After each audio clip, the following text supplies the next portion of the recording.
Gujarat high court से राहुल गांधी को बड़ा झटका, 2 साल की सजा रहेगी बरकरार। राहुल की पुनर्विचार याचिका को हाईकोर्ट ने किया खारिज, संसद सदस्यता नहीं होगी बहाल। सूरत कोर्ट ने सुनाई थी 2 साल की सजा के बाद राहुल गांधी की खत्म हुई है संसद की सदस्यता।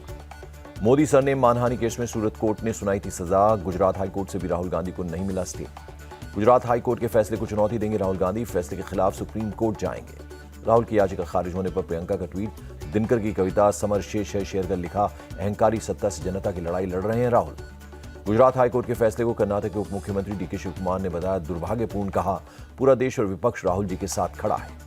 कांग्रेस महासचिव केसी वेणुगोपाल ने कहा गुजरात हाईकोर्ट के फैसले का करेंगे अध्ययन, सभी उपलब्ध कानून विकल्पों करेंगे विचार। राहुल गांधी की सजा बरकरार रहने पर बीजेपी का बयान, बोले रविशंकर प्रसाद राहुल गांधी को माफी मांगनी चाहिए थी।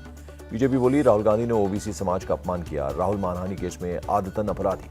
राहुल की याचिका खारिज होने पर केशव मौर्य ने ट्वीट कर कसा तंज लिखा, मोहब्बत की दुकान की आड़ में मानहानि की दुकान चलाते रहे थे राहुल। केशव मौर्य ने लिखा, दूसरों की मानहानि पर टिकी है राहुल गांधी और अरविंद केजरीवाल की राजनीति, हो सकता है ताजा फैसले से दोनों लें सबक। गुजरात हाईकोर्ट के फैसले के बाद दिल्ली में कांग्रेस मुख्यालय पर दिखी निराशा, कांग्रेस के कार्यकर्ताओं ने मुख्यालय के बाहर किया विरोध प्रदर्शन। राहुल गांधी की याचिका खारिज होने पर पटना में भी कांग्रेस कार्यकर्ताओं ने किया विरोध प्रदर्शन, धरने पर बैठकर की नारेबाजी। छत्तीसगढ़ के रायपुर में पीएम मोदी ने दी बड़ी सौगात, 7500 करोड़ रुपए की परियोजनाओं का किया लोकार्पण और शिलान्यास। अंतागढ़ से रायपुर तक नई डेमो ट्रेन का परिचालन शुरू, रायपुर में पीएम मोदी ने दिखाई हरी झंडी। लोकार्पण और शिलान्यास समारोह में बोले प्रधानमंत्री मोदी 7500 करोड़ रुपए की परियोजनाओं से इंफ्रास्ट्रक्चर और कनेक्टिविटी में होगा सुधार।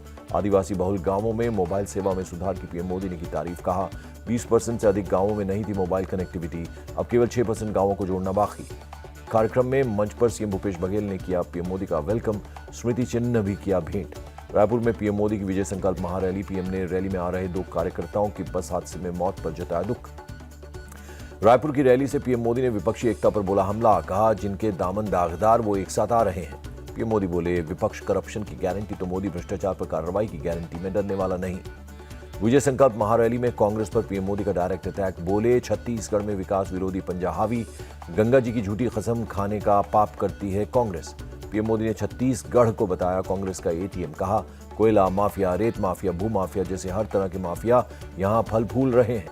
रायपुर में पीएम के संबोधन के बाद बोले पूर्व सीएम रमन सिंह, छत्तीसगढ़ में बीजेपी पूर्ण बहुमत से बनाएगी सरकार। इससे पहले रायपुर एयरपोर्ट पर पीएम मोदी का हुआ स्वागत, गवर्नर विश्वभूषण हरिचंदन के साथ सीएम भूपेश बघेल के साथ की अगवानी। महाराष्ट्र के डिप्टी सीएम देवेंद्र फडणवीस ने आज बुलाई बीजेपी विधायकों की बैठक, मौजूदा सियासी हालत पर होगी चर्चा। Deputy CM Devendra Fadnavis Garware club में शाम 7 बजे करेंगे बैठक। कैबिनेट विस्तार और मानसून सत्र के दौरान पार्टी की रणनीति पर भी होगी चर्चा। शरद पवार को लेकर एनसीपी का ट्वीट दिखा, 83 साल के योद्धा एक बार फिर मैदान में, कल से करेंगे राज्यव्यापी दौरा, कल पहली सभा नासिक में होगी। उद्धव ठाकरे और राज ठाकरे कर सकते हैं बड़ा ऐलान, आगामी बीएमसी और 2024 लोकसभा चुनाव से पहले कर सकते हैं बड़ा ऐलान। उद्धव राज ठाकरे के साथ आने पर बोले संजय राउत, दोनों को किसी मध्यस्थ की जरूरत नहीं, दोनों भाई सिर्फ एक कॉल की दूरी पर।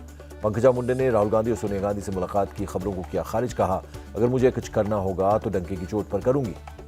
उद्धव ठाकरे को एक और झटका, विधान परिषद की उपसभापति नीलम गोरे शिंदे गुट में हुई शामिल। सीधी कांड के पीड़ित दशमत रावत को दी गई 5 लाख रुपए की राहत राशि, सीएम चौहान के आदेश पर घर के निर्माण के लिए भी 1.5 लाख की मदद दी गई। मध्य प्रदेश के सिंगरौली में नाबालिग बच्ची से रेप, आरोपी पंडित विनय तिवारी के घर पर चला बुलडोजर, आरोपी की पहले ही हो चुकी है गिरफ्तारी। त्रिपुरा विधानसभा में जबरदस्त हंगामा, सदन में भिड़े बीजेपी और टिपरा मोथा पार्टी के विधायक, स्पीकर ने 5 विधायकों को सस्पेंड किया। कर्नाटक के सीएम सिद्धारमैया ने पेश किया राज्य का बजट, 3 लाख करोड़ से अधिक का बजट पेश किया। छत्तीसगढ़ शराब घोटाले पर पूर्व सीएम रमन सिंह का भूपेश बघेल पर अटैक, कहा ईडी ने सबूतों के साथ पेश की चार्जशीट, देश का सबसे बड़ा घोटाला। सीएम योगी आदित्यनाथ ने गोरखपुर में लगाया जनता दरबार, लोगों की समस्या दूर करने के लिए अधिकारियों को दिए निर्देश। मणिपुर में हिंसा के बीच बैंक ग्राहकों को राहत, 6 जुलाई तक 241 में से 218 ब्रांच खुली, 396 एटीएम में से 320 कर रहे हैं काम। कांग्रेस सांसद मनीष तिवारी ने मणिपुर हिंसा को बताया त्रासदी, कहा प्रधानमंत्री को बहुत पहले मणिपुर जाना चाहिए था। पश्चिम बंगाल के मुर्शिदाबाद में कांग्रेस वर्कर की हत्या, तृणमूल कांग्रेस कार्यकर्ताओं पर हत्या का आरोप। मुर्शिदाबाद में मारे गए कांग्रेस कार्यकर्ता फूलचंद के घर पहुंचे राज्यपाल सीवी आनंद बोस, हत्याकांड की जांच सीबीआई से कराने का दिया आश्वासन। मुर्शिदाबाद के फरक्का में बम बनाने के दौरान विस्फोट, 2 युवक गंभीर रूप से घायल, इलाज के लिए अस्पताल में कराए गए भर्ती। पश्चिम बंगाल में पंचायत चुनाव के लिए केंद्रीय बलों की तैनाती शुरू। बंगाल पुलिस के अलावा 19 राज्यों की पुलिस भी संभालेगी मोर्चा। दिल्ली में डिफेंस मिनिस्टर राजनाथ सिंह ने लॉन्च किया एनसीसी इंटीग्रेटेड सॉफ्टवेयर, सेना के आला अधिकारियों की मौजूदगी में की शुरुआत। दिल्ली में बाबा बागेश्वर के 3 दिन के दरबार का आज दूसरा दिन भक्तों की भारी भीड़ उमड़ी। बागेश्वर सरकार का सीएम अरविंद केजरीवाल पर अटैक, इशारों में फ्री की सियासत पर तंज, मुफ्तानंद दिया नाम। दिल्ली देहरादून नेशनल हाईवे पर 50 से अधिक ढाबे और रेस्टोरेंट को एडमिनिस्ट्रेशन ने कराया बंद। मुस्लिम समाज के लोग हिंदू देवी देवताओं के नाम पर चला रहे थे होटल। योग साधना केंद्र के संस्थापक स्वामी यशवीर महाराज ने प्रशासन से की थी शिकायत के बाद एडमिनिस्ट्रेशन ने लिया एक्शन। तेलंगाना में बोम्मईपल्ली और पगड़ीपल्ली के बीच फलकनुमा एक्सप्रेस में भीषण आग लग गई। ट्रेन के 3 डिब्बे धुधु कर जले। आग लगते ही ट्रेन रोककर सभी यात्री उतारे गए। किसी के हताहत होने की खबर नहीं। दिल्ली की 30 हजारी कोर्ट में फायरिंग मामले में गिरफ्तारी, दोनों तरफ के वकीलों के प्रमुख मनीष शर्मा और ललित शर्मा की हुई गिरफ्तारी। जम्मू कश्मीर के सामा में मिले पुराने जंग लगे मोटरार के गोले, विजयपुर इलाके में पुलिस कर रही है तफ्तीश। बुल्डाना बस हादसे को लेकर आई बड़ी खबर, शराब पीकर बस चला रहा था ड्राइवर, फोरेंसिक लैब में ब्लड सैंपल से हुई पुष्टि। डीजल की वजह से आग पूरी बस में तेजी से फैली, हादसे में 25 लोगों की हुई थी मौत। तमिलनाडु में कोयम्बटूर रेंज के डीआईजी विजय कुमार ने अपने घर में खुद को गोली मारकर की खुदकुशी।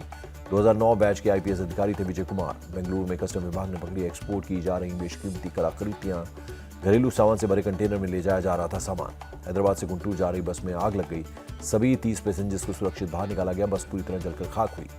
उत्तर प्रदेश के मथुरा में पति की हत्या के आरोप में पत्नी गिरफ्तार, पत्नी ने प्रेमी के साथ मिलकर घटना को दिया अंजाम। महाराष्ट्र के नक्सल प्रभावित गढ़चिरौली में पुलिस ने 2 नक्सल समर्थकों को पकड़ा। 2000 के नोट को एक्सचेंज कराने के लिए जा रहे थे। आरोपियों के पास से पुलिस ने 27 लाख रुपए जब्त किए। गुप्त सूचना के आधार पर पुलिस ने की कार्रवाई। उत्तर प्रदेश के नोएडा में बच्चों की बाल काटने वाली टीचर पर एक्शन, स्कूल प्रबंधन ने शिक्षिका को किया सस्पेंड। मामले की जानकारी मिलने के बाद अभिभावकों ने स्कूल में जाकर जताया विरोध। पुलिस ने मामले को देखते हुए कार्रवाई का दिलाया भरोसा। तेलंगाना के नलंगोडा में स्कूल को अधिकारियों ने बंद करने की घोषणा की। नाराज स्टूडेंट्स और अभिभावकों ने शिक्षकों को कक्षा में बंद कर दिया। छात्रों की कम संख्या की वजह से स्कूलों को बंद करने का हवाला अभिभावकों ने जाहिर की नाराजगी। शिक्षकों ने बताया मंडल अधिकारी उन्होंने फोन पर स्कूल बंद करने के लिए कहा था। हैदराबाद में हिट एंड रन का मामला आया सामने। 2 व्हीलर सवार को बीएमडब्ल्यू कार ने मारी टक्कर, कार सवार गंभीर रूप से घायल, आरोपी की तलाश जारी। दिल्ली के दक्षिणपुरी में एक निर्माणाधीन इमारत का एक हिस्सा गिर गया। हादसे के बाद एनडीआरएफ ने चलाया रेस्क्यू ऑपरेशन। मलबे से 2 लोगों को रेस्क्यू किया गया। हादसे में कोई हताहत नहीं। डॉग स्क्वाड की टीम कर रही है मलबे की जांच। दिल्ली एनसीआर में अगले 5 दिन तक बारिश का अलर्ट। आज और कल के लिए मौसम विभाग ने जारी किया येलो अलर्ट। मौसम विभाग के मुताबिक दिल्ली एनसीआर में 8 जुलाई को 30 से 40 किलोमीटर की रफ्तार से चलेंगी हवाएं। अगले 5 दिन तक अधिकतम तापमान 36 डिग्री तक रहने की संभावना। हिमाचल प्रदेश में मौसम विभाग ने जारी किया बारिश का येलो अलर्ट। कई इलाकों में लैंडस्लाइड की भी जताई गई आशंका। Solan world heritage railway track से हटाया गया मलबा। कल शाम बारिश के बाद ट्रैक पर गिरा था पहाड़ का मलबा। लैंडस्लाइड से चंडीगढ़ शिमला हाईवे पर ट्रैफिक बाधित, हाईवे से मलबा हटाने का काम जारी। हिमाचल प्रदेश के ऊना में प्रशासन ने लोगों का किया रेस्क्यू। शमशान घाट में फंस गए थे सभी लोग। बारिश होने के बाद सड़क पर पानी आ जाने से फंसे लोग, जेसीबी की मदद से रस्सी के सहारे लोगों को सेफ बाहर निकाला गया। उत्तराखंड के धारचूला में बादल फटने से मची तबाही, सैलाब के बीच लोगों का रेस्क्यू किया गया। चमोली में कनौल मोटर मार्ग ठप होने से मुश्किलें बढ़ गई। डंडों की मदद से बाइक समेत मंदाकिनी नदी पार कर रहे हैं लोग। हिमाचल प्रदेश के नैनीताल में भारी बारिश से उत्तराखंड के नैनीताल में भारी बारिश से लोगों को बड़ी परेशानी। लैंडस्लाइड से सड़क का एक हिस्सा ढह गया, ट्रैफिक रोका गया। सड़क की दोनों तरफ लगी गाड़ियों की लंबी कतार। आसपास के गांवों के लोगों को किया गया रेस्क्यू। बिहार के दरभंगा में खुली सरकार की पोल, पानी की तेज धार में बह गया 18 लाख का डायवर्जन। 20 पंचायत के लोगों के लिए लाइफलाइन था ये पुल। डायवर्जन टूटने के बाद इलाके के लोगों में खासी नाराजगी। दरभंगा के सबसे बड़े सरकारी हॉस्पिटल हुआ पानी पानी। लगातार हो रही बारिश से अस्पताल झील में तब्दील। अस्पताल के सभी विभागों में घुटनों तक भरा पानी। अस्पताल कर्मियों को पानी के अंदर बैठकर करना पड़ रहा है काम। मरीजों को हो रही है परेशानी। डीएमसीएच के प्रिंसिपल ने सभी क्लास किए सस्पेंड। स्टूडेंट्स को कहा गया जिनके हॉस्टल में पानी है अपने घर चले जाएं। दरभंगा में लगातार बारिश से हालात बिगड़े। लहरिया सराय का सहायक थाना पानी में डूबा। बिहार की डेहरी में सोन नदी में फंसे सभी 30 ट्रकों को निकाला गया। नदी का जलस्तर बढ़ने से फंस गए थे ट्रक। यूपी के हापुड़ में रेलवे अंडरपास में भर गया पानी। अंडरपास से जा रही कार बीच पानी में फंस गई। लोगों ने कार में सवार लोगों को किया रेस्क्यू। मोटर लगाकर अंडरपास से निकाला जा रहा है पानी। बड़वानी में ट्रैक्टर ट्रॉली नदी में बह गई। ट्रैक्टर ट्रॉली लेकर नदी से अवैध रेत खनन के दौरान अचानक नदी में बढ़ गया पानी। ट्रैक्टर चालक और अवैध रेत खनन कर रहे लोगों ने भागकर बचाई अपनी जान। नदी का पानी कम होने के बाद ट्रैक्टर बाहर निकाला गया। हल्द्वानी के चोरगलिया में नाले में बह गई कार। स्थानीय लोगों ने कार सवार को बचाया। भारी बारिश के बाद उफान पर है शेर नाला। लखनऊ में पोस्ट ऑफिस में घुसा बारिश का पानी। झमाझम बारिश के बाद कई इलाकों में हुआ जल जमाव। उत्तर प्रदेश के मुरादाबाद में लगातार बारिश, कई इलाकों में पानी भरने से परेशानी बढ़ गई। महाराष्ट्र के नांदेड़ में फंसे 35 किसानों का किया गया रेस्क्यू। जेसीबी के जरिए खेतों से सुरक्षित निकाला गया। खेतों में काम करने गए थे सभी किसान। भारी बारिश के चलते नाले में आई थी बाढ़, जिसके कारण फंस गए थे लोग। केरल के तिरुवनंतपुरम में सुबह से हो रही है बारिश। मौसम विभाग ने दिन भर बारिश होने की जताई आशंका। केरल के कोट्टयम में तेज बारिश, कई जगहों पर भरा पानी, लोगों को हुई खासी परेशानी। केरल के अलहुजा में भारी बारिश, बाढ़ जैसे हुए हालात, लोगों को हो रही है भारी परेशानी।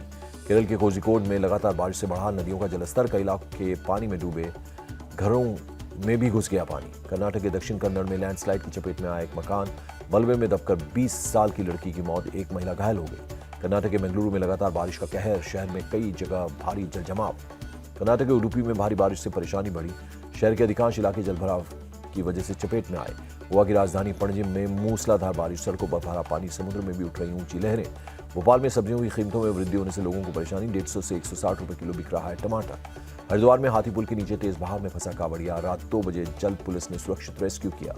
लैंडस्लाइड से फिर बाधित हुआ बद्रीनाथ राष्ट्रीय राजमार्ग, चमोली में छिनका के पास सड़क पर पत्थरों का गिरा मलबा। श्री अमरनाथ गुफा तीर्थ स्थल पर सुबह से हुई आरती, खराब मौसम के कारण फिलहाल रोकी गई है यात्रा। हाईटेक कमांड कंट्रोल सेंटर से हो रही अमरनाथ यात्रा की निगरानी, 20 विभागों के 60 लोग बालटाल और पहलगाम पर चलने वाले यात्रियों की सुरक्षा की कर रहे हैं मॉनिटरिंग। श्रीनगर के भारी इलाके में जम्मू कश्मीर प्रशासन ने पहली बार बनाया हाईटेक कमांड कंट्रोल सेंटर, दर्जनों कैमरे लगाए गए। अमरनाथ यात्रा के लिए रामबन में खास इंतजाम, साफ सफाई का रखा जा रहा विशेष ध्यान, बाथरूम समेत 978 टॉयलेट रूम बनाए गए हैं। इंडिया टीवी के editor in chief Rajat Sharma के नाम नया कीर्तिमान, ट्विटर पर दुनिया में सबसे ज्यादा फॉलो किए जाने वाले टीवी न्यूज पर्सनैलिटी बने। इंडिया टीवी के चेयरमैन के ट्विटर पर 10.7 मिलियन फॉलोअर्स हुए। रजत शर्मा ने लोगों से ट्विटर पर जिम्मेदारी पूर्वक और निष्पक्ष जानकारी देने की अपील की। एनएसए अजीत डोवल से मिले फ्रांस के राष्ट्रपति के राजनयिक सलाहकार, पीएम मोदी की फ्रांस यात्रा पर हुई बात। अमेरिका के न्यूयॉर्क में एक कार्गो शिप में लगी आग, 2 फायर फाइटर्स की मौत, 5 लोग घायल। कार्गो शिप पर लदी थी 5000 से ज्यादा कारें। न्यूयॉर्क पोर्ट पर डॉक किए जाने के दौरान 5 से 7 कार में आग लगी। अमेरिका आज से केमिकल हथियारों से मुक्त देश, हथियारों को नष्ट करने में 3 लाख करोड़ रुपए का हुआ खर्च, भारत पहले ही कर चुका है नष्ट। यूक्रेन के राष्ट्रपति जेलेंस्की ने चेक गणराज्य के राष्ट्रपति से की मुलाकात, कहा गठबंधन की एकता दिखाने का सही वक्त। मेक्सिको सिटी जू ने मनाई 100वीं एनिवर्सरी, एनिमल कॉस्ट्यूम परेड में शामिल हुए सैकड़ों बच्चे। इंडियन क्रिकेट टीम के पूर्व कप्तान एमएस धोनी का जन्मदिन आज, हैदराबाद में फैंस ने लगाया 52 फीट का कटआउट, रांची में भी जश्न का माहौल। जानवी कपूर ने लंदन में पूरा किया आगामी फिल्म उलझ का पहला शेड्यूल, शेयर की ब्लैक एंड व्हाइट तस्वीर। प्रभास की आगामी फिल्म सालार का teaser release, high octane stunt और एक्शन के साथ दिखी प्रभास की दमदार झलक। टॉम क्रूज की मिशन इम्पॉसिबल 7 का फर्स्ट रिव्यू आया सामने, खतरनाक ट्रेन सीक्वेंस के बीटीएस वीडियो ने उड़ाए होश और भारी गिरावट के साथ बंद हुआ शेयर बाजार। सेंसेक्स 505 अंक लुढ़क कर 65,280 पर हुआ बंद, निफ्टी में 165 अंकों की गिरावट।